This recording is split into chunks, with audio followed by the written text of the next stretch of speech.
Okay, we're getting there. All right. Hi.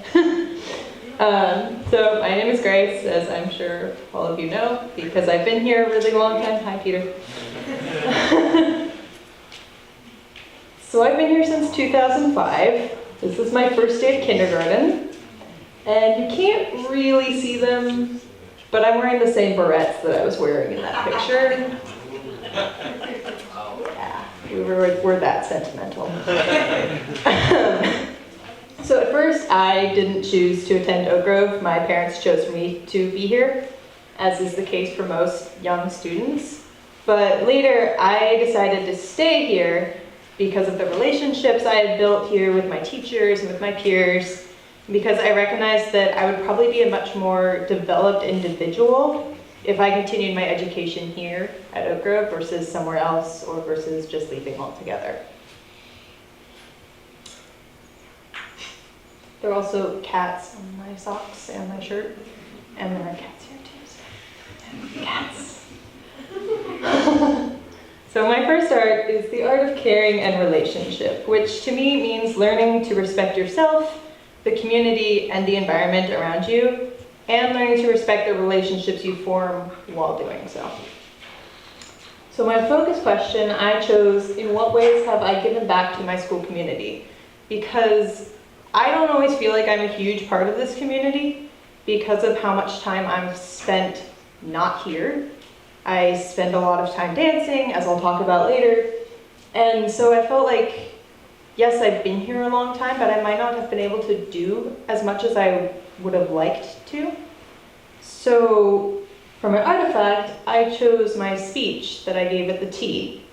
So in, I think it was probably November or so, Meredy approached me and she was like, well, we're wondering if you would speak at the Tea. And I was like, oh, great, okay, that's awesome. So, because I don't like speaking in public. I don't even like being up here right now. This is stressing me out. There's a reason I dance. No words involved. So I was pretty reluctant to accept the offer, but I ended up doing it. And as the tea got closer and I started drafting my speech, I realized just how much I appreciated being able to have this opportunity to give back to Oak Grove. So, yeah. There's a specific time. 5 minutes and 3 seconds, please. 5:03. Thank you. We don't need to hear the whole thing. Oh boy. I tried doing better, but it didn't work. Oh, this is really awkward. Your donations make all the difference. They allow us to make needed improvements while maintaining the school's unique essence.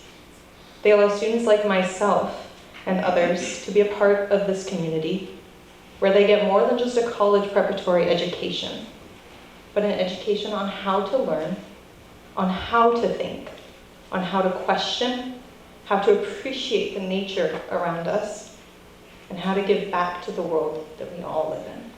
Okay, that's our goal today. That's enough.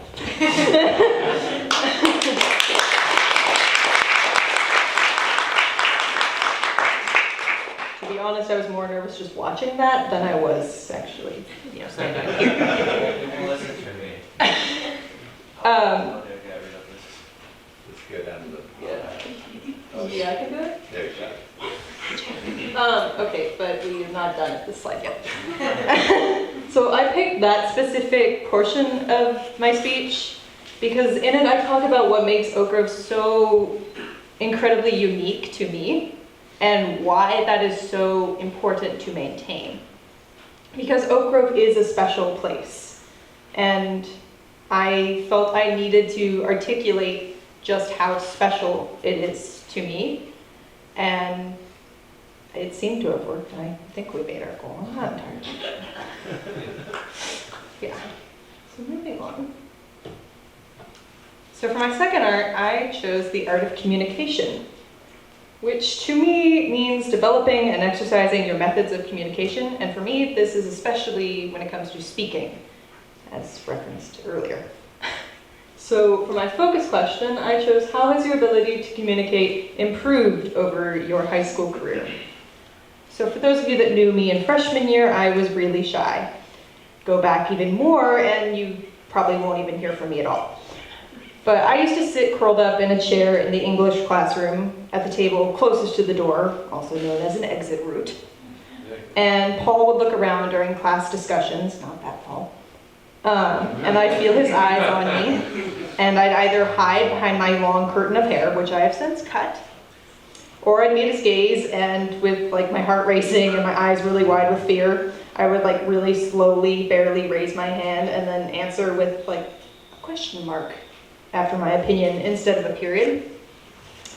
So I really didn't think that my thoughts and opinions mattered for a long time, and I thought it was just better if I stayed quiet and just listened. I didn't think that my ideas were that important. So for my artifact, I chose a quote I got on my 10th grade report from Paul. And her participation might be down a little bit at semester's end, but up overall since last year. That's telling you a lot because I did not talk very much in 10th grade either. So she's a bright spark when she participates, and her dry humor makes our discussions that much more enjoyable.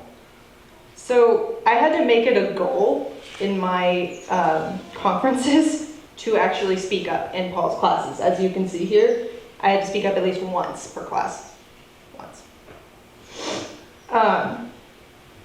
So the third artifact there is a quote that I got from Will on my senior spring participation grade. So I guess growing up a little bit adds some confidence and becoming an upperclassman and just being here for so long. But now I tend to be the person that starts kind of difficult discussions on difficult topics like unclear grading expectations, and I tend to be a pretty active part of class discussions. And here it says, I appreciate your ability to remain present and engaged in the class discussion despite the chaotic nature of the spring semester. Can be very disorganized and kind of stresses me out, but it's okay. Anyway, talks about my listening too, because I'm pretty good at listening, because I got good at it when I didn't talk. But yeah, so I'm speaking up more, and it's been very good for me, and that'll be definitely something I take with me to college. Okay. So the art of academia. For me, this refers to your focus on your studies. Mostly academic ones, but others as well. And over the years, my idea of what studies are has shifted drastically. So for my focus question, I chose how has my outlook on my studies evolved as I have matured? So I chose this because my focus has shifted from being mainly academics to being mainly about my passion, ballet. And I've been working on finding a balance between the two of those for about the past 2 years. So my first point is a petition that I wrote to get a double study hall period from Villam.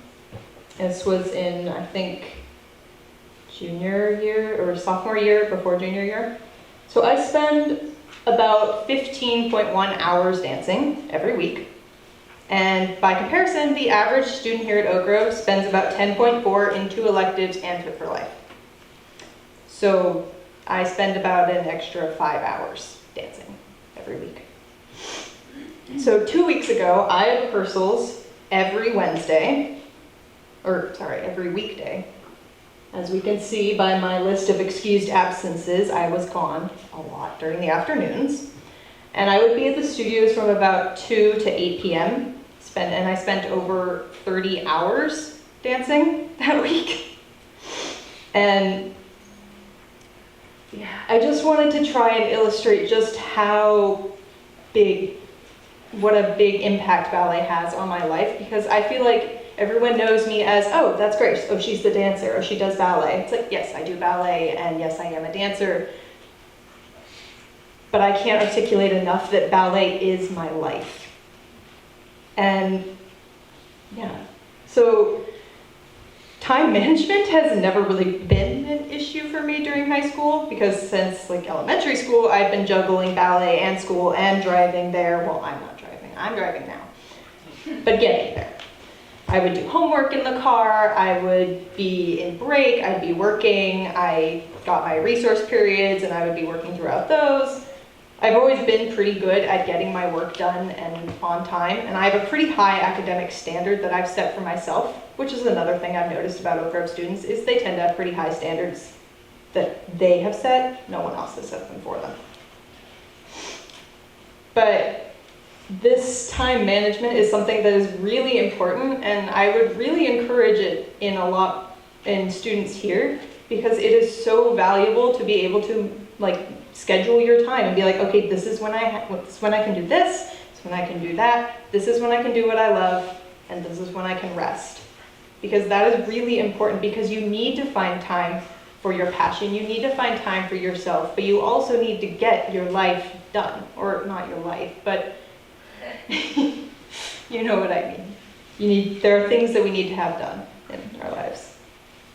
Also, I couldn't have done all of this if I hadn't been talking to my teachers and really communicating clearly.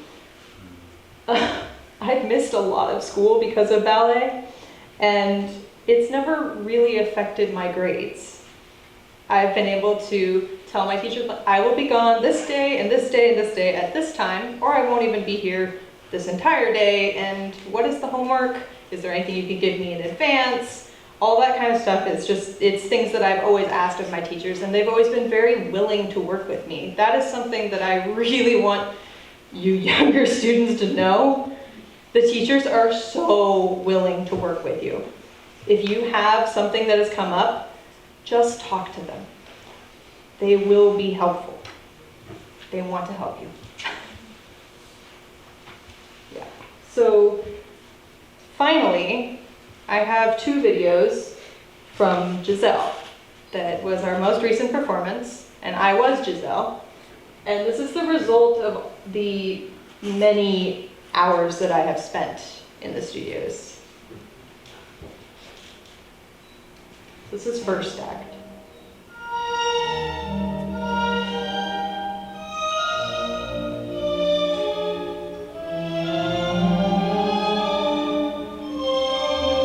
I would be doing this here if I could. The carpet's kind of ruined.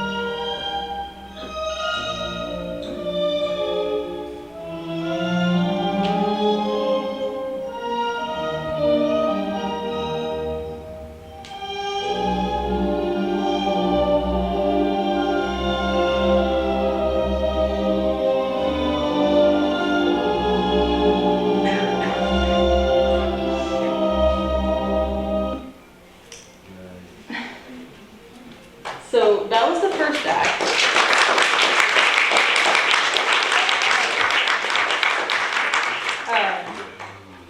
So Giselle is my most favorite ballet, and so to be able to do this was absolutely incredible. But I wouldn't have been able to do it if the school hadn't not only allowed me to, but also supported me in my efforts to further my training. I've been encouraged by the staff here to go for my dreams and become a professional, and I have little girls here coming up to me and like talking to me about ballet and whatnot. It's lovely, and yeah, I love ballet, and I feel like the school has really acknowledged and supported my decision to pursue it, and I'm very grateful for that. So this is second act. This is one of the hardest things I've ever done.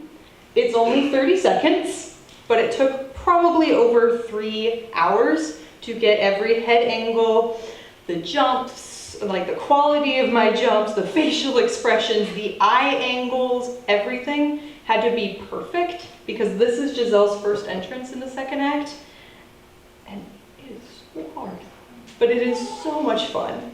So, yes.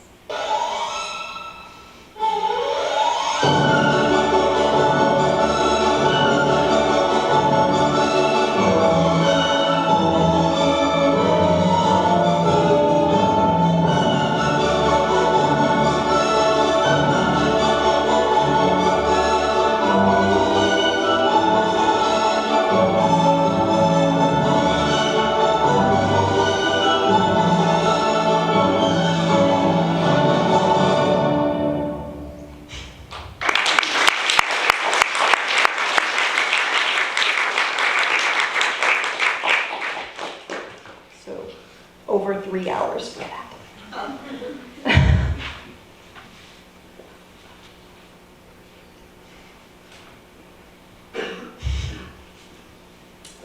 Okay, so moving on to the art of inquiry.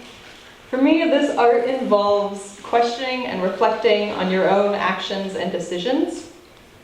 And for a focus question, I chose, how has Oak Grove helped me learn to deal with rejection and competition? Oak Grove is notorious for being the best non-competitive school in the valley. Ooh, go Oak Grove. But here we are encouraged to not compare ourselves to others, but to be your own individual. Ballet is a completely different story. It's a very hyper-competitive world where you are constantly comparing yourself with others. You are never good enough. You can always be better. And you are constantly hearing things from outside sources, not just your own. Like, I was watching that video and I was like, oh, my arm's bad. Oh, I can fix that, and things like that. But you're also hearing it from your teachers or your peers or directors, and you're constantly hearing that you aren't good enough, that you can be fixed. And you're constantly competing with other dancers for roles, for jobs, for attention from directors. The list goes on and on. And because I grew up here in this very non-competitive environment that focuses on reflecting, I was able to notice that ballet is super competitive. I mean, everyone notices that because it's ballet. But I also learned how to avoid letting it ruin my passion for dancing. So Oak Grove taught me to dance for the sake of dancing because I love it, and to not do it for anyone else, to dance for myself because it is what I love most in this world. And it taught me to find a place in the world where that kind of mindset is cherished, which is why when I was working to audition and auditioning at different programs, something like things just didn't feel right at some of these like college departments because they were focused on one thing versus the passion behind the dancer. So for my artifacts, I chose a few of the rejection letters I received. They're both from ballet programs, and they both hurt a lot because these are really good dance programs, and I was really hoping I was going to get into the second one, Butler. That was like my dream school. But I will explain that a little bit later. Anyways, so it came out pretty quickly that I didn't get in once I actually let people know. And pretty much everyone, my family, the staff here, my peers, and my friends at Oakley, at my ballet studio, all told me the same thing. That wasn't the place for you, but you'll find it. And that phrase got me through my audition process. Oak Grove taught me to focus on the process and not just the end result. And because of this, I kept reminding myself that there was a place for me out there, and I hadn't found it yet. And if I didn't find it, well, I would make one for myself. I mean, come on, I'm smart. I can do it. So these rejections really forced me to think about what it was I wanted from my college experience. And in the end, the most important thing was that I was getting good, solid classical ballet training at a higher level than I had received in high school. And whatever, like anything else, it either didn't matter or would fall into place as time went on. So I refused to let these ruin my love for ballet. After all, college isn't forever. It's like 4 to 5 years, maybe, if you're going for a BFA major like me, which is Bachelor's of Fine Arts, realized never actually specified. But it's just a very short period of time in a very long life. And if you're smart, and if you support and encourage your passion, that will last for your entire life. College doesn't. Passion does. Life facts. So below my horrible rejection letters that I don't like reading, I have a quote from my junior year spring conference. And I got injured during Nutcracker, and my dancing and my audition season really suffered from it. And it made me think about what I wanted from my ballet career. And Originally, I was like, I'm gonna go for a career in Oregon Ballet Theater, I'm gonna get into their second company. And that didn't really seem possible. So it made me start realizing that the college path probably wasn't actually that bad. And this was like the first time that I had really started noticing and accepting that this was probably going to be my future for at least the next few years. So that leads me to my Pathless project. So in the fall, I was auditioning for college ballet programs, one of them being Butler University. This was my absolute first choice. It was a small liberal arts college. It had this great ballet program. I was like, this is the place for me. Also, it's in Indiana, and I have a lot of family there, including my grandma. So during the first half hour of the audition, the associate professor said, "We admit those who will succeed in our program." And I was like, oh, okay, great. I mean, I can succeed. There are varying levels of success, right? So, yeah, that rejection letter really hurt. How could they possibly have known that I wouldn't be successful from a 2-hour audition that wasn't on point? I'm just gonna add in there, I'm also pretty good at point, so I was annoyed that there wasn't. But I felt like a pawn to this program. Many a number, easily disposed of, worth nothing. That actually stung more than the letter. For being a part of this liberal arts college that seemed to value having smart, well-rounded students, the ballet program really only seemed to care about the height of my extensions to the side and my body mass index, not the capability of my brain or the dedication seen in my character. So my kind of phrase became, well, screw Butler. Yeah, this sparked my desire to teach, to create a space where students could learn with a more body-positive approach, where science and anatomy are used to fulfill the aesthetic goals of ballet with the least amount of physical damage done to their bodies, because ballet is brutal. I wanted to make a space where students could be treated like human beings, not just these worthless things. They're humans. They have lives that mean something, and they deserve to be recognized as such.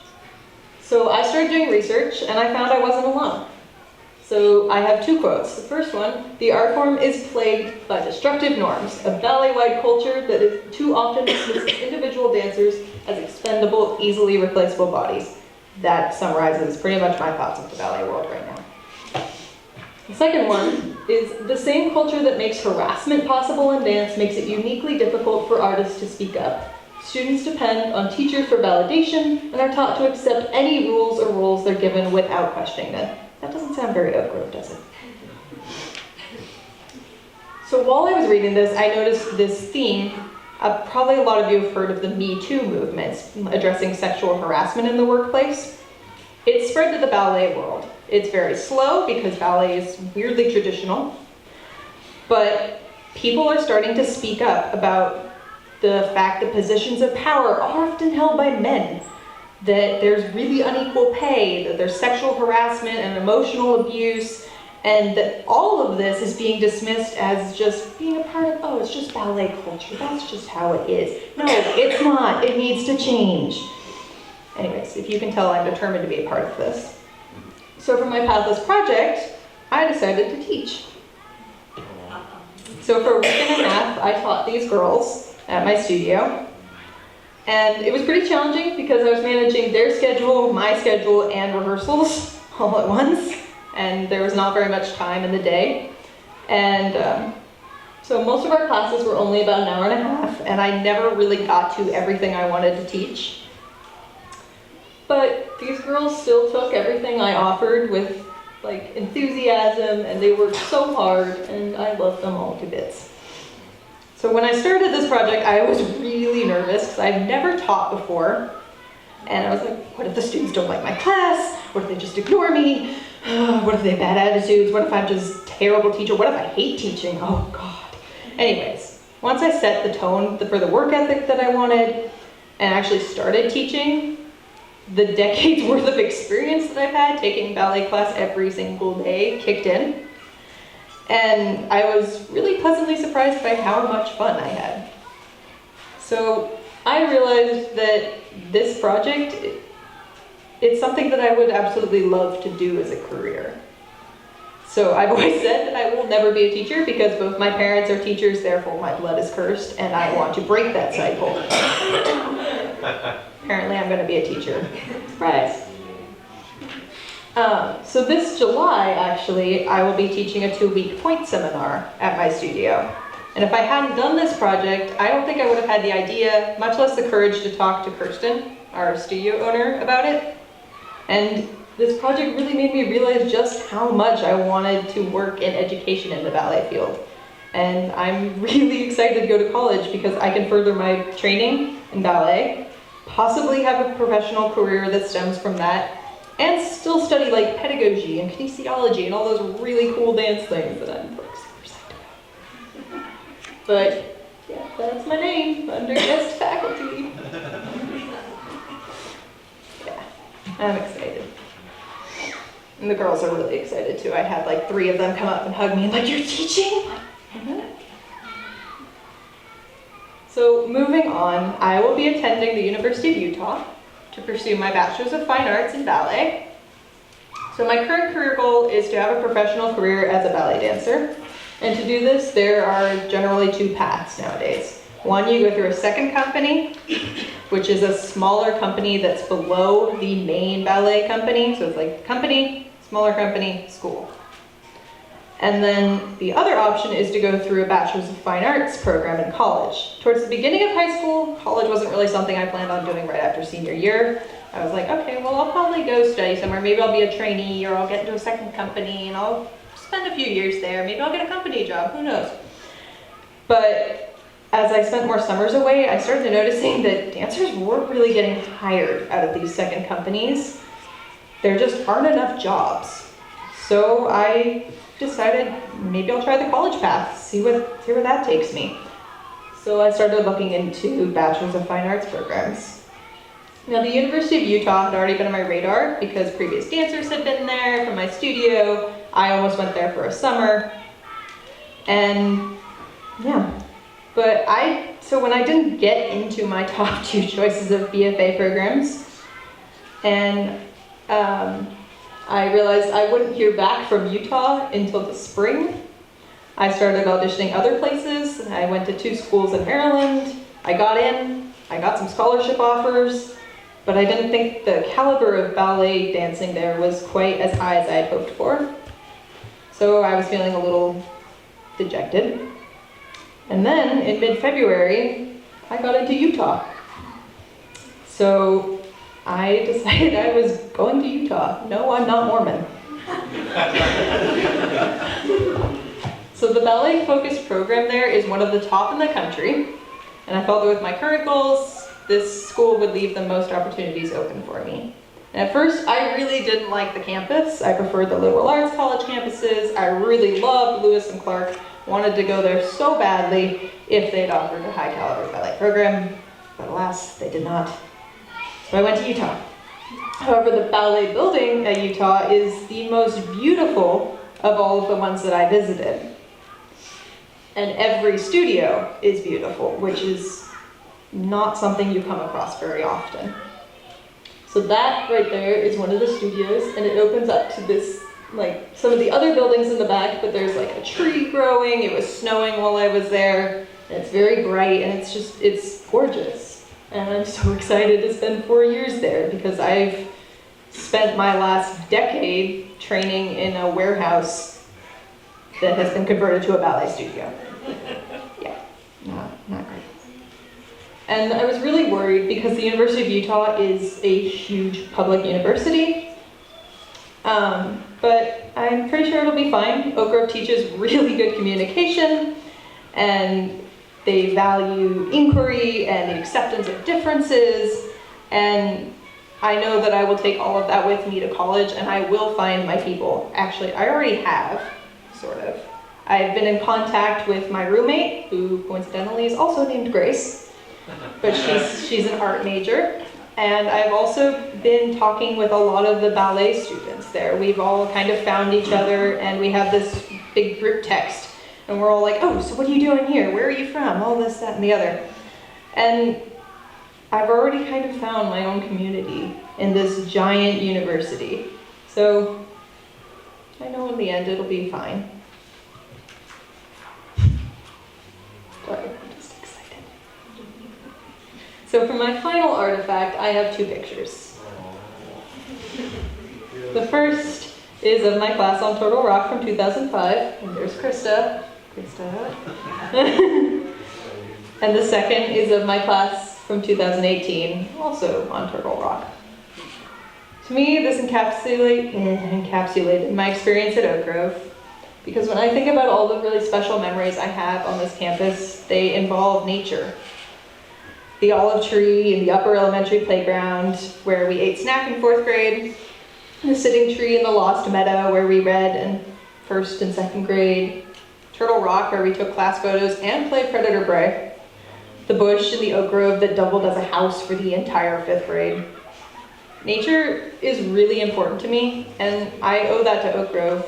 We go camping, we spend classes outside. Yes, there's a lot of like, Russ, can we have Spanish outside, please? Yes, that happens a lot. But it's actually one of the reasons I chose Utah, too. I didn't like the campus, but Utah is home to at least 5 national parks. And so I will be near nature, even though the campus is very modern. And I know that Oak Grove really strongly influenced that part of me. Also, I don't know, I just look around and it's my class, it's my family. Gotta show Quentin. Oh yeah, there's Quentin. I think you're the 3rd from the right, from the bottom there.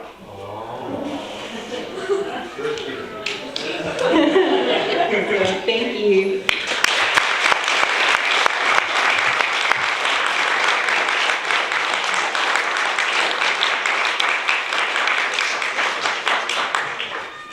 Any questions? I have a question. So why didn't you leave Oak Grove if it was so hard to juggle doing all the school and doing all the dance? Why didn't you stay?